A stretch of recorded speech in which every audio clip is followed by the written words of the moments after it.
Good evening. The latest UK case of coronavirus is the first to be contracted within the country rather than abroad.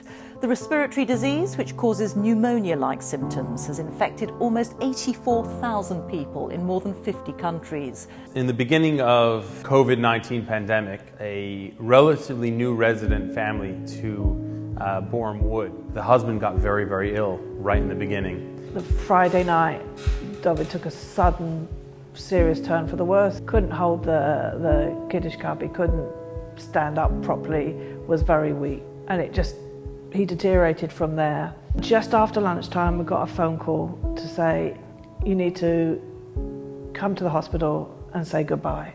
He's not going to make it. The doctors told her that there was maybe an hour or two left to say goodbye to her husband. The first I heard about it was really from the Tehillim group that was set up to say prayers for David.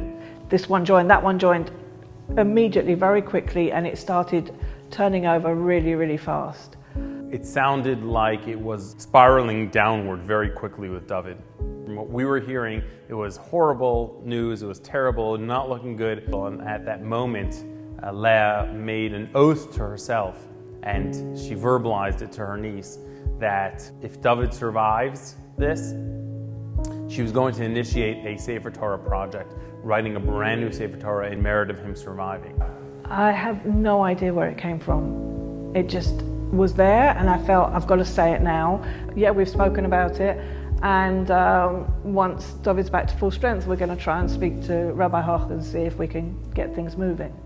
On the Wednesday, about an hour before Yom Tov came in that night, the doctor called and said, I know it's a festival, is he allowed to go home? And then suddenly he was coming home.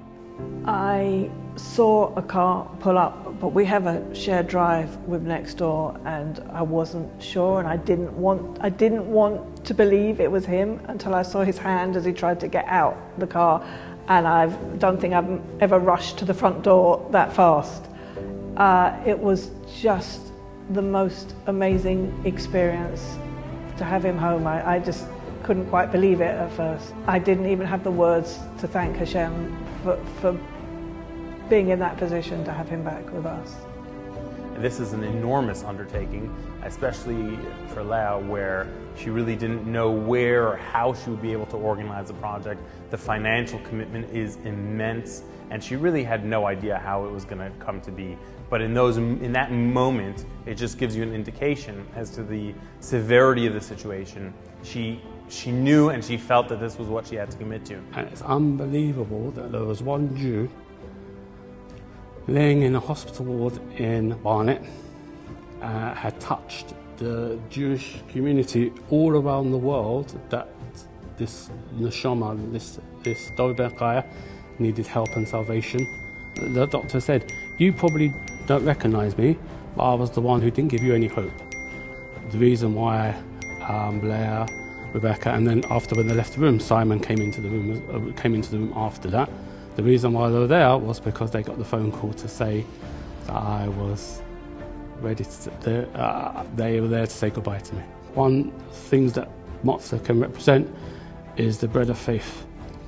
And I remember taking this piece of matzah and looking at it and staring at it for ages, thinking, I've been saved from a miracle that's happened to me, Hodul Hashem, and I can't express my gratitude enough. And I'm biting into this matzah, that this is the bread of faith. This is what keeps Yiddishkeit alive. This is what keeps you going.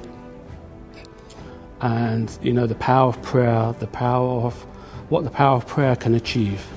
That someone who is helpless, someone who's on death's door, so to speak, for the want of a better phrase, that this unity, this get together, this community, Yidden from all around the world to come together on what was their common goal, to pray on behalf of another Jew.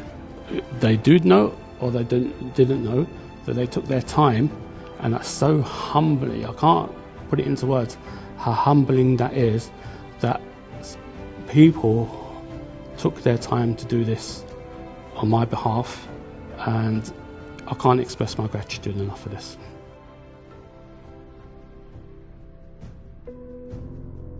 Unity.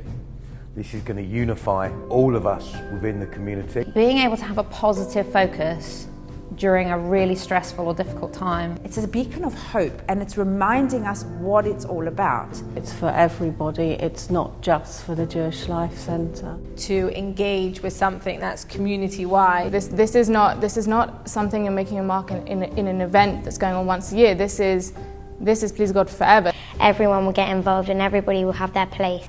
It's really fun. And